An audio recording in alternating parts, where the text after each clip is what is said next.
Welcome back to the third episode of the Two Broke Photographers podcast. I'm Heather, I'm for man. and we are broke. Speak for yourself. Okay, so today we're going to be talking about how to build a portfolio that actually gets you work. I love it. I have so much to talk about on this topic. Going on it. You start. The Okay. floor's yours. So, as I said, I think in every episode so far, this is getting really deep really quickly. Hopefully, this isn't too much, but you are going That's what she to said. you are going to sell whatever you show. So, whatever is in your portfolio, and your portfolio can be on Instagram, it can be on your website, it can be on your phone that you show people when however you're starting out. Okay, whatever you show people is exactly what you're going to sell. This is one reason why I think it's so important that when you're first starting out, you should definitely be shooting every niche and figuring out what you love, because what you show people is what you're going to sell. So when you decide you love events, show them events. They're going to book you. But maybe we should go backwards a little bit, because I think a lot of people are wondering, well, how do I get my first event? How do I get these things and events, or how do we get those gigs that I can put on my portfolio? Now, I know a lot of people are going to get mad about this, but you're going to work for free. And that sucks, but I think it's just the reality of it. People are not going to pay you when you've got no experience. You might be able to tag along with another photographer, but as we said last week, local photographers sometimes hate you. You're the new guy. You're annoying. They don't want to take you with them. So unless you have a photographer friend that actually likes you and will take you along, you're working for free. And even then, when you're working with your friend photographer and going along with them, you're working for free anyway. For easy things like events, doing your family's events, someone's engagement party that comes up and they didn't want to pay for a photographer or a videographer, you jump in on that. You have the first birthday of a child, they never pay a photographer for that, very rarely. Jump in on that. The baptism that you see, go and offer to do it, whatever you can. I'm not necessarily saying you need to be the first photographer. The amount of events and family things I did as just a guest, I wasn't the photographer. I'm not saying you even have to tell the person. You can go to a friend's wedding with your camera. You might look dumb, but hey, you're practicing and you can post them because it's a public Just place. don't be one of those photographers that get in front of the real photographers at the wedding. Yeah. That's not what I meant. That's not what I meant. I just mean in the background, you could be taking a photo of your nieces with your camera. Like when they're finished with the main photographer and they're looking super cute. And I know because I've done this. I followed around the nephews and nieces with the camera. The main photographer was out somewhere with the bride and groom, and the leftover family that was sitting around, I said, hey, come under this tree, come over here. And I was playing around with lighting and I practiced in that way. So you can take your camera around even to events that have photographers booked, but just be off to the side. Do not interrupt the main photographer and practice. And that way you can get different people and faces and things like that. When it comes to the other niches, pet photography, you can go literally to the park and find a pet and get a zoom lens and take a photo of a pet. You can ask someone sitting in that park, hey, can I get a quick shot of you and your dog? You look so lovely. I'll send it to you. With a big enough zoom lens, you could sit in the park across the way and take photos in the other park of somebody's pet. You really could. If you don't have to be that Probably close. don't do that for legal reasons, but yeah. Don't be weird. Don't be creepy. Tell the people you're taking their photo. Tell them you're taking their photo and offer to just, hey, this is also building, she said this last week, it's building your Instagram following and building your social media and your network. Go have a card ready or have your Instagram ready and say, hey, if you message me on Instagram, I'll give you the photo. And they'll obviously follow you because you got their dog, their dog's photo and they're excited. If you see a cute family at the park, for example, say, hey, can I take a family photo for you? I'm just practicing. I'll send it to you.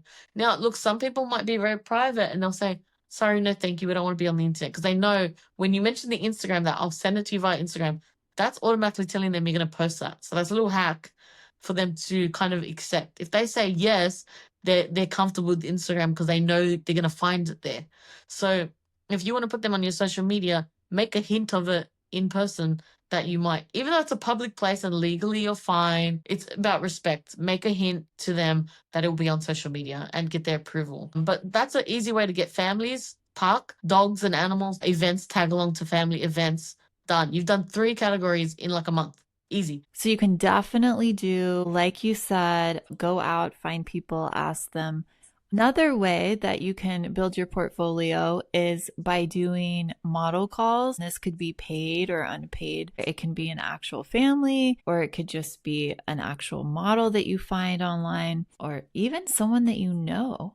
Like you mentioned before, get your nieces and everyone from the wedding. But this is something that if you do have full creative control and you've gone out, you can find a model, you can decide exactly what you want for them to wear, and then you can decide on the location, you can take your time, you can do poses. So you're also learning at the same time, but you're also getting exactly what you want because, again, what you show is what you're going to sell. And when you're doing this, it's super important just to keep in mind that if you're able to make all the decisions when it comes to the model and the posing and the styling and all of that kind of stuff, it is also important at some point that you understand your ideal client because that's who you want to shoot for. So let's break this down a little bit. Let's say we've used this example before, if you guys will remember. If you want to shoot just boho style clients, not the boohoo photographer, but the boho photographer, you're probably going to want to get a more relaxed outfit with more relaxed posing, maybe in a field or somewhere that's more relaxed and earthy. And once you have those elements and you photograph that, you're going to start attracting people who like those things, which are typically going to be into that boho style.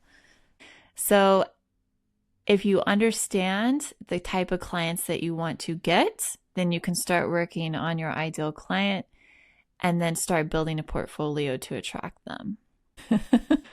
So going off what Heather said, she's totally right. You can, of course, do the model calls on your Instagram, Facebook, and etc. The reason I recommended heading to your family or the park is because people won't trust you if there's nothing initially on that Instagram page to ask for a model call. So I've seen people say like, I can't get anyone to agree to do a model call. I had at least 10 to 15 photos on my Instagram based off family and friends and the park and people outdoors, just to get people more comfortable with you. If they can see you're actually doing it, it's not just a blank page, that kind of freaks them out. Even getting your face up there, but just have a few, buffer photos of children and family or whatever you're doing on your page so people are more comfortable with you, and then a model call will be more effective. Heading to the mum pages definitely will get you a model call in 2 seconds. They don't care about trust. They'll give you their baby. They don't care. It's weird. I'm sorry. I don't mean all. I'm joking. I don't mean all mums. Okay, because I'm a mum. I'm a mum on the mum page. Okay, but I'm just saying there is some people on there that I like roll my head back in my like they will give their fresh newborn to anyone. I'm like, are you serious? How do you know this person's training? Like they're just like, who will do a furry photo shoot for me? Here's my baby. I'm like. Anyway, they're a good place to go to, but please do the safety first if you're going to practice with kids and babies and things. There's all safety training for everything. Be safe, okay? Don't just take someone's baby, that's their life, and just, treat them like a doll. So go on the pages, the local buy and sell pages, and offer whatever you want to offer, whatever you're comfortable with. And remember, like Heather said, they're your models. If you're working for free, make them work for you. Okay. Don't let a model come in, because a lot of them do this where they feel entitled to the photo shoot because you're new, and they will try and take it over. They'll try and make you give them the backdrop they want. They'll try and make you pick the dress they want, and they will basically get a free shoot out of you, and you'll go home and you'll be like, hold on, what happened? this was meant to be for my portfolio and I hate everything in it. And then you'll never upload the photos and they got a free photo shoot out of you. The best thing that would come out of that is you learn in time, you kind of grow a thick skin and you'll stand up to people like that because you'll get sick of it after some time. So that will just be a lesson, but you would have worked for free. Take charge, have notes, be ready to take control of your model call. Don't just get anyone in and not be ready for it. Okay. And like Heather said, when you finally find your niche, finally find what you want to do, make sure you're posting that specific niche and style on your portfolio, whether it's your website, your Instagram. Be consistent against the board for all these things and just show the same consistency.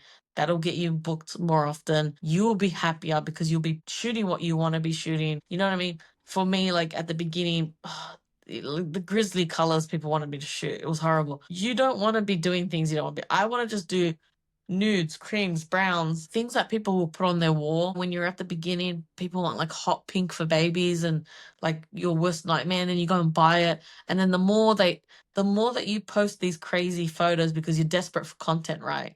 Because that's the only reason you post it when you're like, oh, but I need a photo today. The more you post it just because of the sake of having content, the next person's like, well, I like, you got hot pink on there. I want fuchsia with a green and like all these crazy things. And you're like, oh God, I can't get away from this. Till one day you just delete all of it and you just pray to God you get customers. And that's what everyone usually does. But I'll wrap this up and I'm just saying, get your model calls with a purpose. And that purpose is the tones you want, the colors you want, the setup you want, and then post consistently what you want to be shooting. I saw a post on a Facebook group actually this morning, and a photographer was saying that she was just starting out and that she put up a post for a model call. And when she did, she put up inspo pics, so inspiration, mood board photos, and said, this is what I'm looking for and what I want to do. And according to her, a local photographer sort of just went off on her and called her out and, told everyone that she should be blacklisted and blah, blah, Was she blah. using her photos or? Yeah, for not using her photos, but just using photos in general. I guess she had pulled them from Pinterest or whatever. I do want to say be very careful when you are going for model calls online. You only want to use your own work. You don't want to use someone else's work. When you're advertising or when you're promoting your business, you want to make sure that you're not violating any copyright laws. So it's really important. And I know that's very hard to hear because you're like, wait, hold on. How am I supposed to tell this person what I want to achieve if I can't post it? Describe it in the advertisement that you're posting to everyone. And you can send that person a private message like, I want to do something like this. But never ever post a photographer's work when you're looking to book someone in for a model call or anything else, because you will learn with time what it means to you when someone's taken your work. You won't realize now and you think, oh, it's harmless, whatever, but you'll realize later, just don't do it. Don't mess around with someone unless you ask the photographer. These days you've got like AI and Midjourney that you can make a fake like animation of what you want. But regardless, also just describe it and then privately message that person. Yeah, I agree. Privately message, it can help, or even send a link to your Pinterest mood board that you're putting together, but definitely do not in any way imply that those are your photos. Even if you put in the text that these are not your photos, these are just for inspiration, assume that people are not going to read that. And 100%. So they're going to associate those photos with you and your business. So, okay, just a little sidebar there. I thought that was interesting. And I've seen it time and time again. You'll end up on Photo Stealers. Shout out to Photo Stealers. She's amazing. Don't end up on there. She will go through your page and she will find every photo that's not yours and she will tell people about it. And you'll be embarrassed and blacklisted. Don't do it.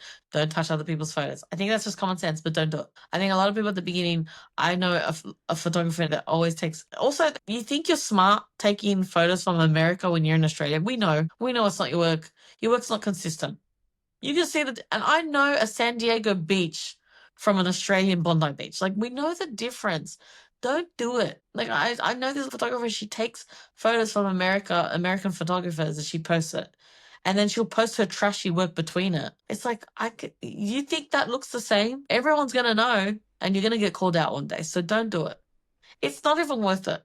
You need to work hard enough at the beginning to get those model calls and get those sample photos because you need to practice. It's not just about putting those photos up for people to pay you. You need to practice. And honestly, I started charging after, I would say, my second. So I did 2 to 3 model calls and friends and family, and then I started charging. I wish I didn't. I feel guilty now for those people that paid me. And that's crazy to think of that. But really, when you look back one day, you will feel guilty for people that paid you when your work was trash. So be careful how many times you're charging someone and the regret you're gonna feel. And I know some people say, well, they got what they paid for. I look back, I'm like, that wasn't even worth $200. That's out of focus. Like, really think about that. So for me, I wouldn't be charging until at least like 10 model calls at least. I did like 3 or 4 and I was charging. So that's crazy to me. And I regret that. I actually had one of those people come back to me, a model call, which I was surprised. She came back 3 years later. I did her next photo shoot for free out of guilt, completely out of guilt. I said, you know what? You shouldn't have paid me I didn't tell her, but I thought in my brain, you shouldn't have paid me the first time. So let me do this on me. Thanks for coming back. You know what I mean? Like I just said something to her like, you came in for a model call when I was really new and I appreciate that. So I want this one on me. And so she appreciated that. But you could do that later, but just be mindful of really thinking about when you're ready to charge.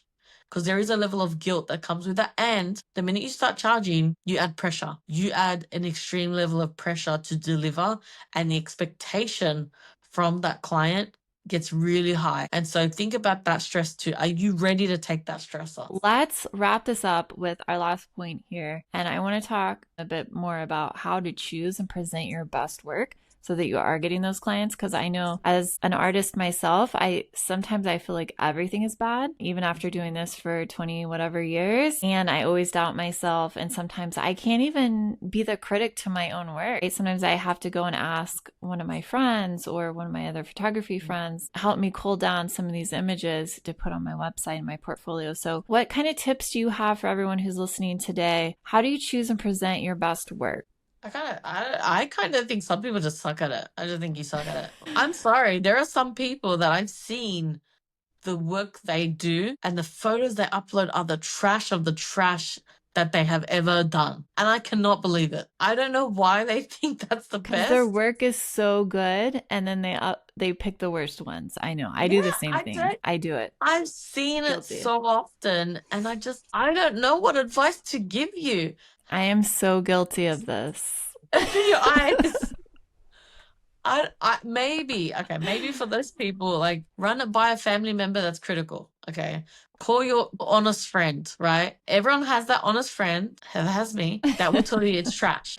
Just check in with that friend and say, hey, what do you think of this? I was lucky enough. I had people that would just message me, I guess, lucky enough. Someone will just be like, oh, did you really upload that? It's not that great. Oh, that eyeball's a bit out of focus. Don't hate those friends. Those friends are good. You want those friends. You want that friend that will see your upload and say, oh, did you know that you missed that thing? It's out of focus. That's fine. It's not even just the out of focus things, because when you're starting out, you're gonna miss focus and you're gonna have things that have a weird aperture and everything. What I'm talking about when I talk about picking what's right for your portfolio, sometimes I will just see someone upload the strangest angle, like double chin and all, that no one wants on the internet. And it'll be on a carousel, and they'll in that same line, there'll be a beautiful photo of the mom looking slender and her chin is nice and everything looks good, but they chose to start the carousel with the double chin awkward angle. So here's one advice. Pay attention to things you wouldn't like shown, because that will help you determine what you're not going to show on the internet. So if you're someone that's very conscious of your lazy eye or your double chin, you're going to not shoot people at that angle. And you're not going to upload that angle for people, because you're going to think about yourself and you're going to recognize that thing. So be mindful. And also, I think a lot of these uploads come from a place of, well, I don't have any other photos. I don't have any other content. Don't worry about it. Just skip it. Put a saying up. Put a phrase up with a black backdrop with a nice white writing. Put a saying up. If you're worried about, oh, I need to upload every day to keep the uploads going, which is fair. At the beginning, it is important. I even notice now it's important to upload every day. But just fill in the gaps with like a quote that has to do with your business. You're a maternity, photo, put a quote about birth rates, put a quote about mothering, put a quote that's on brand, mix it up inside until you fill the gaps with photos, because there will be a point in your career, hopefully, that you'll have so many photos that that won't be a problem anymore. But don't upload crap and garbage angles and, The frizzy best of the hair. best. Yeah, put the best of the best up. And if you need fillers and gaps, make reels or fill it in with quotes, inspirational quotes. People love it. And behind the Yes. scenes or whatever 100%. else you need to fill, yeah, And I'm sure fill we're going to in do a throughout. content episode of what to fill your feed with, because that's, Content yeah. pillars, yes, absolutely. Yeah. So I totally agree with everything you said. And one thing is you are going to get better at this, at knowing what sells with more practice. So I can be on a set taking a photo and I know this is the photo. This is the shot. And I know everyone's going to love it. I also shoot for that in my sessions because I know everyone's going to love that shot. And depending on your genre or what you shoot or who you shoot, it's going to be different for you, especially, maybe you're a more candid photographer, maybe you pose more. No, it's really going to depend on you and your business. But the more you do it, the more you're going to know what sells, what's going to bring you more clients, which ones are just the ones that are kind of in there for fun that the client's going to love, but it's not really going to bring you much business, but it's important to them. And you know what? Insights are, you've got free marketing for you these days. You've got insights on your Instagram, on your Facebook that are giving you free information Yeah. to help you, and they will show you what photos are more popular. Check those insights. Yes. For me, anything with family with faces, families touching the baby, holding the baby right up to the face, sells amazingly. Smiling So, faces, laughs, things like that. Yeah. yeah. They always seem to perform better. It's the Well, cliche, but people like happiness. Go figure. it's true. It's the same thing with headshots. The one that always ends up selling the best is the one where you're just smiling and looking at the camera. Like, I know it's crazy, but that's usually like the shot. For me, it's a little bit easier. And I think I have a better sort of learning curve because I do IPS. So we go over the shots together. So I get live feedback on every single shot and help my clients narrow them down to the ones that they want printed and the ones that they want to keep. So that's definitely a huge help. That is something I've always been jealous of with IPS. IPS is in-person sales. That's something I've always been jealous of because you're sitting down in front of the person. I want to see their reaction to the photo. Yeah. That's always been something in my mind. When I send that gallery off, all I think was, I wish I had a camera that is showing me her face as she's scrolling through those pictures. And in the future, my goal is to go to in-person sales because that is you need to be in-person sales. If you're not, it's so much it's better. A game changer. 100%, it's a game changer. I will say when I'm sitting there with someone and there's a photo I think they're going to like and they're like, kind of about it, they're not as excited as I am, I can be like, why? Like, what is it about that specific photo you don't like? And they're like, oh, I just don't like the way my hair is right there. And I'm like, oh, well, we can totally fix that. You or can save, hold on a second. You can save an artistical photo just by talking to your client. I've done that too, where I've sent off a gallery and the best photo wasn't picked, in my opinion. And I called them up and I'm like, did you not finish your gallery before you sent me the selection? Oh, no, we finished it. I go, did you see image 57? What do you mean? I'm like, the one where your baby is underwater and he's smiling? I haven't done that. The best shot ever. I'm just saying, like, the most amazing thing ever. Have you seen that? And they'll be like, oh, I didn't. Oh, God. I had this one client one time. I called them up and I said, did you see that photo? How good it was? She's like, yeah, it was amazing. I just didn't like the type of smile he was doing. And I'm like, what do you mean? Your baby's 6 months old. She had a particular smile that she enjoyed him to do, and that was not good enough. In some cases, you can do a mouth swap. Like, that's possible. Yeah, that's true. So, you could save some images, but I was just amazed. So I've done that because it's like the best photo possible, but they're like, I don't like that. Yeah, it's not smiling. This one. I'm like, oh, shoot, hold on 1 second. And I'll pull up the one that's identical that was taken 2 seconds before with them smiling. And that's the one. And how this kind of relates to your portfolio, this is kind of later on, but you could save a lot of images by talking to your clientele. Because I personally don't upload what my clients haven't selected because I don't want them to just take it off my Facebook. Sometimes I do. If they haven't selected it, I'll just edit it for my Instagram. And I know in my mind they're going to just take it. But try and encourage them to get the best shots because then you don't have to Yep. also edit on the side for free. So if you get them to get the best shots, you've got the best shots on your portfolio and you're not leaving anything on your social media for someone to take. Because at the end of the day, if you upload something, they're going to just take it off there and keep it, and you're not going to get paid for it. So, like I said, you got to get paid for everything. Keep that in mind. But Agreed. yeah, And assume that it's going to be screenshotted and probably printed if you publish it. and out of Just focus if you, yeah. because it's social And media maybe with a sucks. filter. My God, from the cheapest store they could have found. Just try and get the best shots up there and try and help your clients pick the best shots. So the best shots are on the internet anyway. You Yeah. want the best of the best. And that's why I can say this now because we're going to say this another day. This is why we don't give 700 photos in every shoot. You're giving 10 to 30 images maximum. That's my whole set maximum images you get is 32 in my biggest package because I want the best of the best. I don't want you having garbage. And I was thinking that today I was looking at a client's gallery and every single photo I wanted to upload. And I could have because every single photo was unique. It wasn't like 10 photos of the family smiling at the same smile at the same angle in a row. It was an outdoor shoot, but like one photo was in the purple flowers with the moon. The moon was out in the daytime, and then the light was glaring from the right. And then the next image was, them running through the field. Each one of those 13 photos she picked was unique. And that's how she's gonna feel when she gets them. And that's gonna wow her even more. And that's the same thing with the social media. She's going to take those 13 images. They're now your portfolio, right? She's going to take those 13 unique photos and she's going to upload them. And when someone goes through that phone, they're going to be online on your Facebook and they'll be like, wow. And then the next one, wow.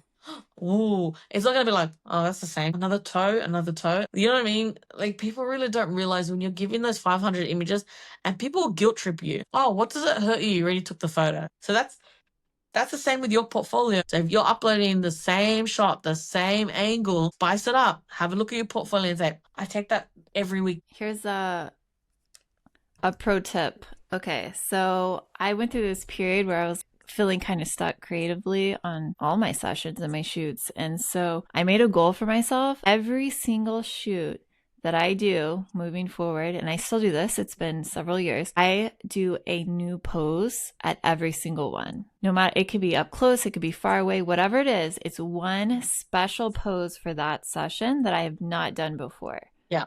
Do you do that at the beginning or the end? And does it I just matter? throw it in there somewhere, but I just Okay. make sure that I get it. Yeah. I used to do that all the time too. Because I would do it. The reason I asked you, I would do it at the end or middle to end because what I would do is these are still paying clients and you need to respect that they're paying clients. So you need to deliver what they came here to get and what they want. So what I would do is I make mums kind of give me an idea of what they want and inspiration beforehand. I would make sure I ticked off every box of what mum wanted before I then say, hey, can we do this? Because she's got what she wants. So one, she's going to be so excited. She's not going to care if you want to do this crazy thing. And two, it's just a bonus. If you get it, you don't get it. But if you do that pose that you want and every child starts crying in the family, you've messed mum up because she's now not going to get what she wanted. I've seen it done. I've had it done to me where, like don't be selfish with paying clients to get that model photo. Do what the client paid you to do, get the photos they wanted, and then just slip it in. Just like, you know what? Hey, while you're here and the kids are still settled, can we all lie down in a row and put your hands here? Simple. Just Yeah. like she said, and we can wrap this whole thing up on this. Basically, building your portfolio, you will start out doing it for free. You will then push into the model calls, which are still probably free for a little while. Then usually you start out with the cheaper packages and things like that. And then in your future, you can either do model calls for fun. I still do model calls for fun for free. I'm probably at a stage I'm going to start charging for model calls. Like instead of for free, it'll be like 30% off because they're getting such good work for the price. It's kind of not fair. Also, like you said, you'll move into the discounted sessions. And now when you're established, building your portfolio will be slipping in that extra pose, asking just at the end to do this little thing for you. And if you can't get what you want out of your paying clients by putting it in at the end of the session, you'll have to do actual model calls. But it's just a flow. Once you get there, it will get easier to get photos for your portfolio, and you will have an endless amount. You won't have to put fillers anymore. I agree. Okay. Yeah, I do try to get this extra photo sort of like organically into the session because my family sessions go based on the child. It depends on the mood of the child, on whether we start with posed or candid or whatever. But what I will say is that I don't want the client to feel like I'm asking them for anything. I want to show the value in my services. So if there's a pose that I want to do, I want to present it to them like, this would look so good with your family. I'm basically saying that you don't usually do this, but you think this would look amazing for them. And once you sell like a service for them, then they feel like, oh, this is even more special, right? This photographer is amazing. Like, not everyone gets this cut, so it's all part of the experience and feeling like you're getting a more catered service, which again, another episode. We talk about all these episodes in the middle of an episode. But anyways, I will say that definitely just try to make it into, more value for your client. And it's not something that, oh, I want this for my portfolio, but this is a service for you. And by doing all of that, it's a win-win for everybody. It's a win for your clients. It's a win for you. And it's also a win for me and my creativity. I think if you're ever feeling stuck, maybe try something like that. And then that's kind of how I wanted to get back into more showing some more candid stuff in my portfolio. And that's how I did it. Every session that I had, I would make sure that I did a specific brand new like reaction sort of photo. I wanted to show a different emotion. And so that helped me kind of change the direction of my portfolio. I think we have gone over a lot, and I hope that all of this information has helped every one of you who's listening. I would love to have a Q&A session on Instagram Live or TikTok Live to go over some more specific questions that you guys might have about building your portfolio, get into how you should actually approach model calls and how you can do it without devaluing your brand, things you should say and not say, and also just little things like you mentioned at the very beginning, how hard it is just to get a model